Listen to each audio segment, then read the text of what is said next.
If Jacoby Brissett is worth $20 million for the Colts, then you want to tell me that somebody won't turn around and give 25 to Jameis for the next couple of years?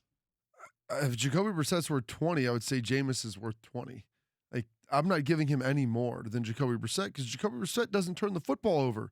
Yeah, but Jacoby Brissett also doesn't throw for 87,000 yards. I mean, that's go ahead and Google it. It's fact. What, 5,000 yards this year? 5,000 yards. And Jameis Winston was top 3 in just about every measurable statistic. I think he was first in yards, second in touchdowns, first in interceptions, third in sacks. Like, he almost had 50 sacks as well. He had 46. I was praying that he would get to the 50 sack mark just so he could have all these milestones that he was able to achieve, both good and bad. And so when it comes to a coach, bringing in a quarterback or signing a quarterback, you have to your head coach is going to go to the owner, go to the GM. Like, what's our situation? Where are we at as a team? Hey, we have a roster that's ready to win now. Well, who is the quarterback that can help us win now? I don't see a coach out there going and stumping for Jameis Winston, saying, we need to pay this guy. We need to bring it in. Take a look at him. Even if it's just on a 1-year deal, I'll talk to him. We'll pitch it to him because I think he can be a guy that can get us over the top. Because what reason would you have that why he wasn't more successful? Like, he had two Pro Bowl receivers on the perimeter. Bruce Arians, who's supposed to be the quarterback whisperer, and he was on a team that wasn't competitive at the end of the season. If he was so good, why weren't they in the playoff hunt? Yeah, but I'll take the counter to that. What do I always hear from former players about coaches? Coaches have this ego, right? And so I'll go back to your dating analogy from earlier, right? Jameis Winston is the bad boy, right? And every coach is the girl that thinks that she can fix him. I can tame him down. Like, don't worry. Like, I know he was a bad boy with all of his exes, but when we date, he's going to be perfectly fine. We date, I'm going to change him. And that's got to be the mentality of most coaches because you've seen the upside. Like, what did Booger McFarland yesterday, it was, I think, on the Will Cain show, said, I've seen enough to know that I can't give up on him, and I've seen enough to know that I wish I could give up on him. And that's I can't quit you. I can't quit you. Like, that is what it is. I can't quit you. You had me at hello. Like, these are all the rom-com. I found out this morning, Bobby Carpenter, sneaky rom-com fanatic. Not even sneaky, just I'm unabashed. I would openly admit that I enjoy rom-coms. Like, there's a lot of things in my life that maybe don't correlate.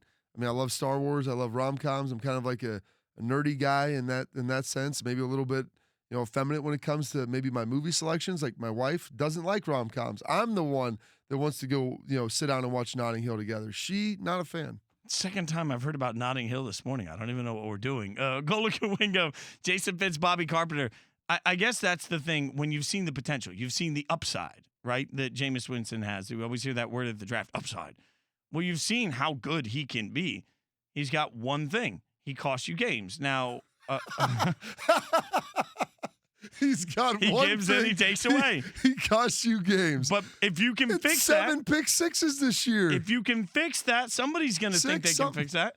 I don't know, though. Let me ask you, the Bucs had a good defense. They had everything laid out for them. And as I look through the teams, is there anyone in the AFC East? Not really. Like, the Miami Dolphins, they're going to want to draft somebody young. And they're going to keep Fitzpatrick, right? Yeah. Fitzpatrick is like a better version of Jameis. He'll give you all the roller coaster, but I think with just a little bit higher floor. I don't disagree with that. But this is tough because, like, trying to find the right there spot has for to be him. a team that will go out and bid for him.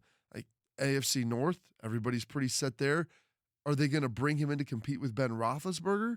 What about the Panthers? If Cam's not healthy, they're going to be in the market for a quarterback. I think they're probably in the market to draft a quarterback.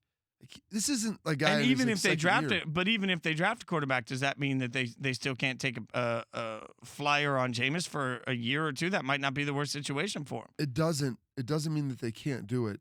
But the thing that I'm looking at, I think he may be. You're talking about this, this money that's being thrown around. I don't think that there's going to be a team that's going to throw out there and say, hey, we're going to offer him $25, $30 million.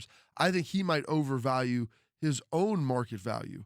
And that might be the issue. Like, okay, we could bring you in and you want 25 to 30, or we could bring in Marcus Mariota to compete, who has maybe not shown quite the upside, but we also don't think he has near the floor that you do as well. And he might be more of a better game manager until our rookie is ready to play. And it is I will acknowledge it's a fair point that there has been so many quarterback holes filled in the last few years of the draft. And the anticipation will be like, if you look this year and say, okay, Cincinnati's going to use the draft to get a quarterback. Miami is going to use the draft to get the quarterback. The Chargers likely to use the draft. The Carolina Panthers, though, picking at 7, I'll go back to them. They might be the 4th team in line to need a quarterback. Thank you for watching ESPN on YouTube. For more sports and analysis, download the ESPN app. And for live streaming sports and premium content, subscribe to ESPN Plus.